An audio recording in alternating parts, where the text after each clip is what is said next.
This is Nick. This is Jack. Welcome back. It is Monday, July 1st, and today's pod is the best one yet. It's a TBOY. The top 3 pop business news stories you need to know today. June is for boom, baby. What do we got, Jack? The stock market rose 3% last month, which is a very strong monthly growth rate. Not too shabby. Yeti stocks are now at all-time highs to end the month of June. We like what we're seeing. To all the Cancers and all the Geminis out there, thank you for that Wall Street rally.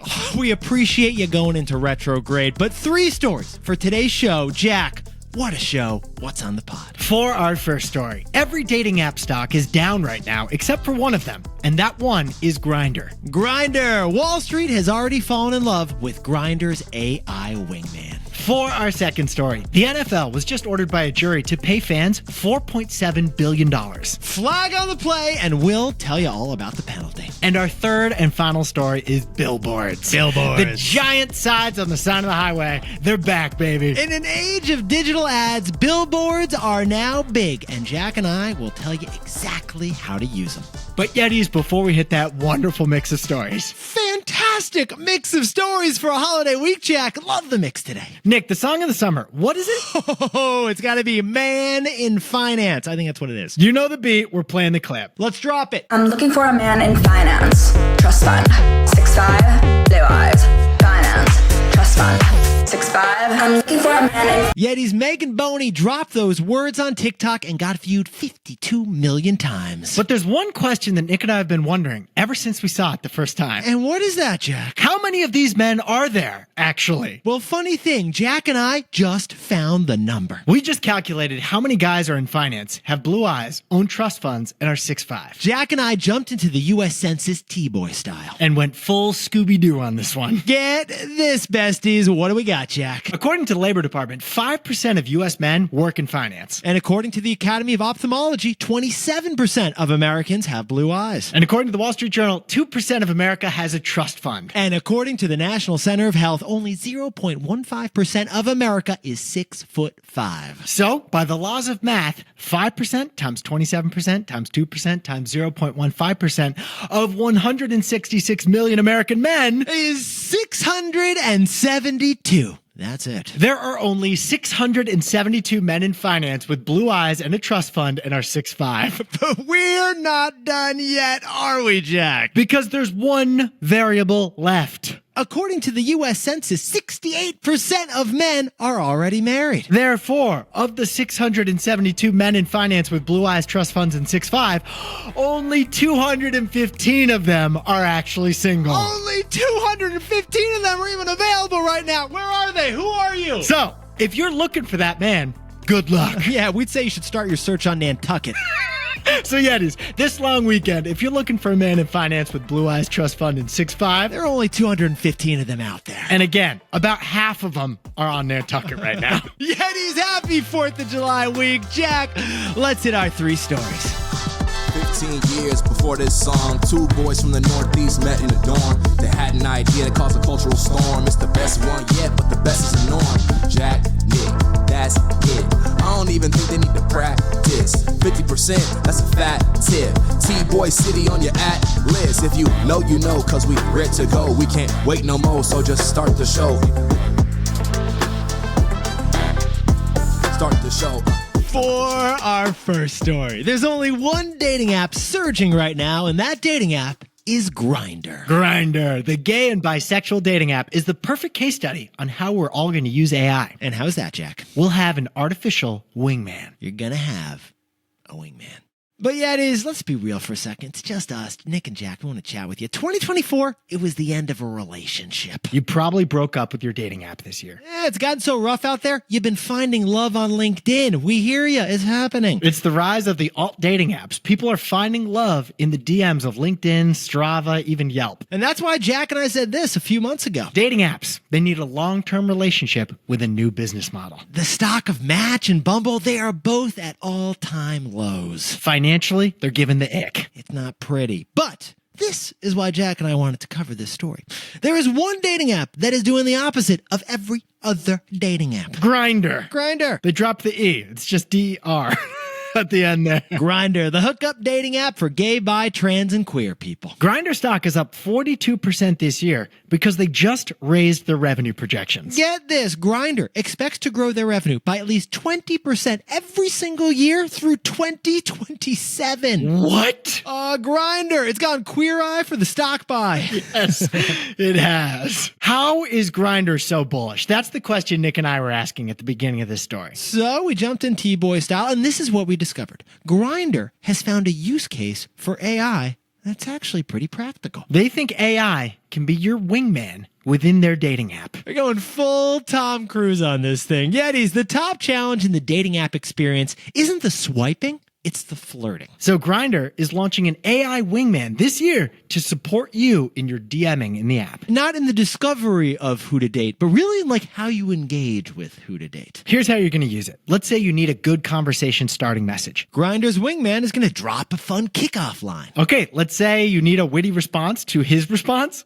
Grindr's wingman is going to drop a non-offensive lawyer joke to really get the conversation going, Jack. Now, let's say things are going well in the DMs and you need an impressive first date location to propose. Then Grindr's wingman is going to suggest a trendy spot in the West Village where you can get a reservation for 2 this Friday to get that relationship IRL. Grindr's AI wingman will review that cute guy's profile. They'll review the interests and the pics of that cute guy and offer thoughtful message advice throughout the whole interaction. And now, Jack and I should point out, Grindr's AI wingman hasn't launched yet. They're testing it through the end of this year. Clearly, Wall Street's already into it. Oh, they're so into it. In fact, it's not just Wall Street and it's not just Grindr. Tinder and Bumble are both working on their own wingmen and wingwomen too. Artificial wingman, natural chemistry. They're real and they're fantastic.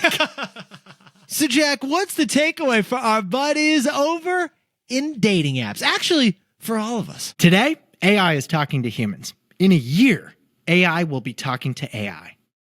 Yetis, the future of AI isn't humans engaging with AI. It's AI engaging with each other. First, Nick and I want to point out an issue we see with this Grindr AI wingman. It is good. This is true. It could result in just a bunch of fake conversations. All right, here's what we're thinking. If both sides are using their AI wingman, when they finally meet the person, it's kind of going to be disappointing, right, Jack? You're going to be like, oh, wow. Oh, yeah. This dinner conversation was super lame. Are neither of us witty? Where are the fun lawyer jokes you used to DM me? I thought those were great. Oh, it was all just the AI we were both using. But besties, in other instances, AI talking to other AI will actually be hugely efficient. Airlines are already using AI to handle their customer support phone calls. So wouldn't it be nice if your AI assistant could talk to Delta instead of you? Your AI and Delta's AI could work out the problem together. So your personal AI will be having a conversation with United's AI. AI to AI, boom, problem solved, and no human being was involved. That's a pretty near future that we expect, and we think it'll scale across industries. Because the future of AI is AI to AI. For our second story, the NFL was just told by a federal jury that their profit puppy, NFL Ticket, is illegal. The jury ruled that Bills fans should be able to pay for just the Bills and not have to pay for all 32 teams. I'm sorry, Jack, we've got an interruption. Something's happening. I don't know what's happening. Oh, challenge flag? Flag on the field. What is going on, Jack? This month, the NFL commissioner has been defending the league in federal court out in California. And Jack, what's the charge? Charge? An antitrust violation. The NFL has been acting like a monopoly with NFL Ticket. The 32 NFL teams are effectively 32 companies, and apparently they've been colluding on price. And that, my friend, is illegal. 15-yard penalty. Repeat first down. Yeah, it is. If you grew up in America, chances are your TV was tuned in to CBS, Fox, or NBC every Sunday. Because the local NFL team is on one of those 3 channels every single Sunday. But if you're a fan of another team, not the local team, then you can only watch your team if you buy NFL Ticket. And that's the issue in this football court case. Instead of letting a Chiefs fan pay for and watch just Chiefs games, the NFL requires that Chiefs fan to buy NFL Ticket, which is paying for all 32 teams, 31 of which you're not going to watch because you're a Chiefs fan. And that NFL ticket, it's pretty expensive, isn't it, Jack? It's $350 a year. You want to watch just one team. Yeah. But the only choice you have is to pay for all 32. Roger Goodell, what's happening here? It feels like you're spanking us. Sorry, what did you just say about Roger Goodell? I said Roger Goodell, it feels like you're trying to spank us. Spike us? I said spank, but I might have meant spike. Yetis, this whole story really begins back in 2015, doesn't it, Jack? That's the year that a bar in San Francisco called the Mucky Duck Bar sued the National Football League for this NFL ticket issue. Now, here's the interesting thing. That one bar in San Francisco wanted a one-team football watching package. Because the bar was a Buffalo Bills fans bar. So all they cared about was serving the Bills Mafia with Bills games on the TV. They were in San Francisco, but they were Buffalo Bills fans. They wanted to watch their hometown team. The only option they had was a really expensive NFL ticket package for all 32 teams. So this lawsuit became a class action lawsuit, with millions of bars, restaurants, and subscribers joining the lawsuit. Because NFL is so popular, so many customers wish they could have just paid for their one team. And in a stunning decision last week, the jury ruled not only is the NFL guilty, it must pay fans for the overpayments. The jury ordered that the NFL pay out $4.7 billion in damages, which is 12 years worth of overpayments for NFL tickets. So if you're one of those bars, restaurants, or subscribers like Jack and me to NFL Sunday Ticket, you could be getting a nice little paycheck. Naturally, the league is going to appeal the call on the field, and this actually could end up at the Supreme Court. But if this call is upheld by the referees, every NFL ticket watching fan is going to get that nice little check. Nick and I, when we were roommates from 2011 to 2014, we had the NFL ticket. We would get a check in the mail. And I hope the third Kelsey brother delivers it to us, Jack. Actually, I think the check goes to our buddy Timmy, who we're going to have to hunt down for our share. And I also hope there's a third Kelsey brother. So, Jack, what's the takeaway for our buddies over in the NFL? There's no I in team, but the I's are winning right now. Yeah, it seems like big money billionaire owners control American sports. But in recent years, the courts have ruled in favor of the players and the fans, not the big money owners. In college, the Supreme Court ruled that college players can get paid, and now they get paid. Freshman student athletes won.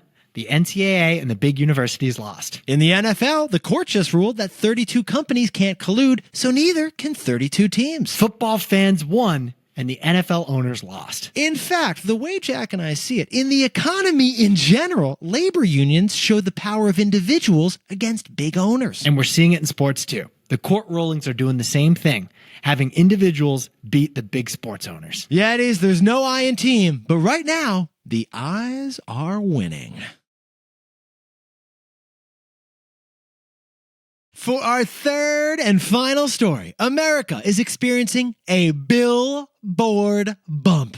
Billboard ad revenue just hit a record high in 2023. So we're going to ask the question we know you're probably wondering. We're all wondering it. Is paying for a random highway billboard really worth it? What's the ROI on the double B billboard? But Jack, can we kick off this story with this fantastic hero stat we discovered? The city of Sao Paulo, Brazil has 21 million people. It's the fourth biggest city in the world, but it has zero billboards. Zero billboards because billboards are illegal. In fact, billboards are actually banned in 4 different U.S. states. Hawaii, Alaska, Maine, and Vermont. Yeah, it is. If you're driving from Burlington to Bangor, you're not seeing a 20-foot billboard for Fred's car dealership off the side of the road. Except for that little wedge of New Hampshire you have to drive through, where there's definitely firework billboards everywhere. Live free or die, baby. Yeah, these billboards, they actually could be in trouble in the other 46 states, too. Like, Jack, the Citgo one outside of Fenway, I don't know. How long is that going to last? First of all, it's a safety issue. These people are driving. Are we really trying to distract them with some witty catchphrase? Yeah, like the Eat More Chicken, the Chick-fil-A one, it gets me every time I take my eyes off the road. But the bigger issue is financial. In a trackable world of digital ads, what marketer wants to pay for a physical sign? That is why the largest ad companies aren't billboard companies. They're Meta and Google and Amazon tech companies. Billboards can't target a 20-year-old female who likes to wear jeans like Facebook can. You can't swipe or double-click on a billboard, can you, Jack? So are you going to drop $50,000 on a 50-foot billboard that people drive past at 50 miles an hour? Or are you going to spend $50,000 on an Instagram ad where only the exact people you're targeting will see it? Oh, and then it went viral. Not too shabby. I'd probably go with the Instagram ad. But this is what fascinated Jack and me about this story. Despite our digital addiction, billboard ads are experiencing a renaissance. Billboards are the fastest growing type of out-of-home advertising. In other words, ads that happen outside the house on physical things.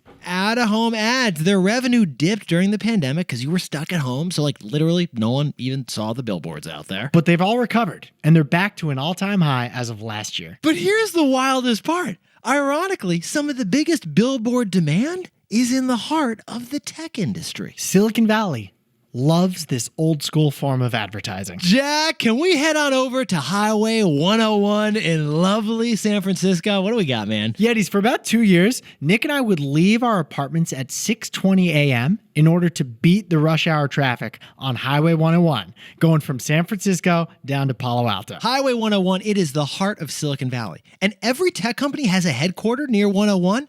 And they all have billboards on 101. If you drive 101 between San Francisco and San Jose, you'll see ads for Brex, for Google, for Meta, for every tech company in the valley. But here's the interesting thing. The surprise and subtle reason for those ads, what is it, Jack? Recruiting.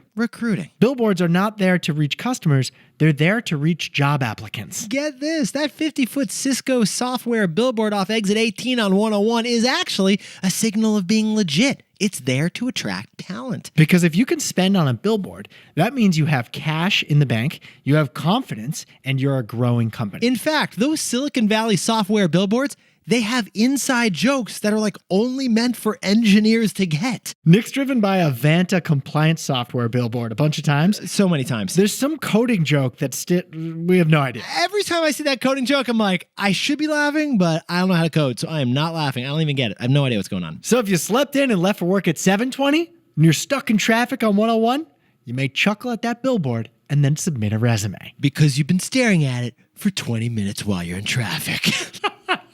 But recruiting isn't the only reason that billboards are seeing more demand in this economy. No, billboards actually have a different ROI, and it's in our takeaway. So, Jack, what's the takeaway for all our buddies in the marketing industry? Marketing is a courtship, and billboards can be a great first move.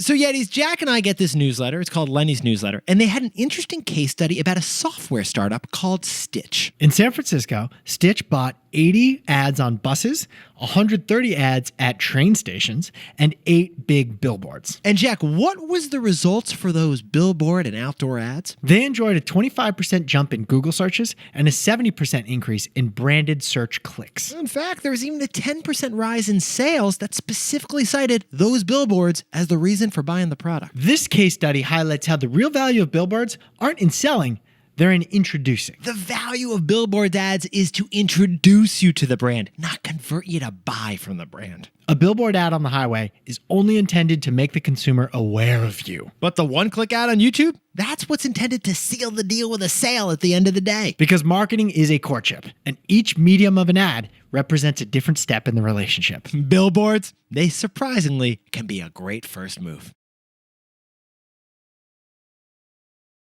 Jack, can you whip up the takeaways for us to kick off the week? Grindr is launching an AI wingman to help daters keep their DMs spicy. You think it's about humans talking to AI, but in 1 year, AI will be talking to AI. For our second story, the NFL was just ordered by a jury to pay NFL ticket customers $4.7 billion in overpayments. There's no I in team, but the I's have been doing a lot of winning lately, Jack. And our third and final story. In this digital economy, billboards are still doing better than ever. Because marketing is a courtship, and billboards can be a great first move.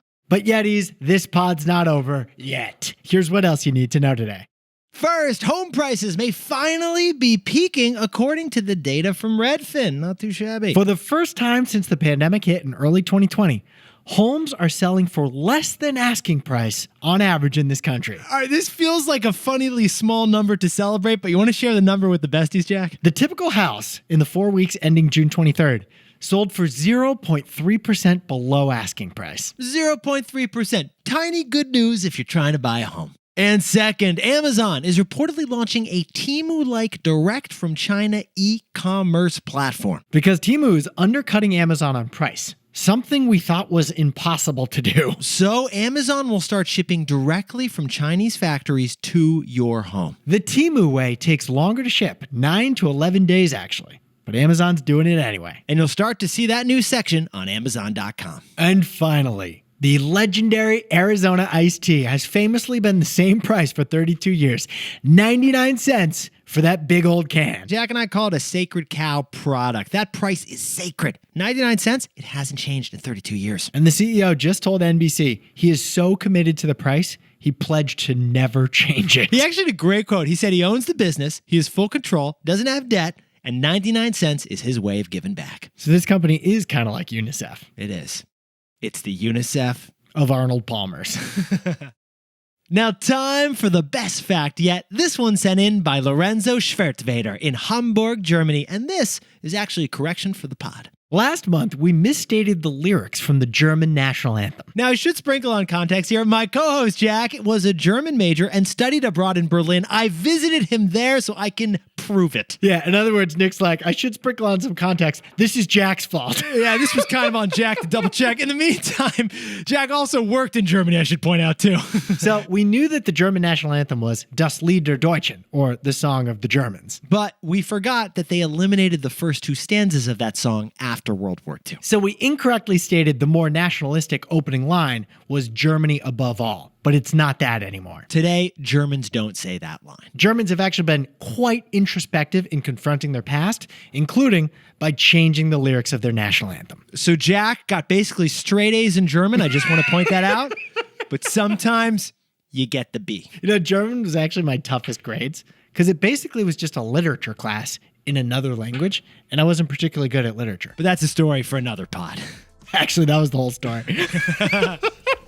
Yetis, you look fantastic today. And remember, if you happen to be looking for a man in finance, blue eyes, trust fund 6'5", there are only 215 of them out there by our count. So grab a ticket on the ferry ASAP. And to those 215 blue-eyed trust fund 6'5" financiers, you know who you are. You're looking at yourself in the mirror right now, aren't you? Yeah, you know who you are. You got to spend double on the wedding gift. We're talking to you, Cousin Greg. Jack and I will see you tomorrow.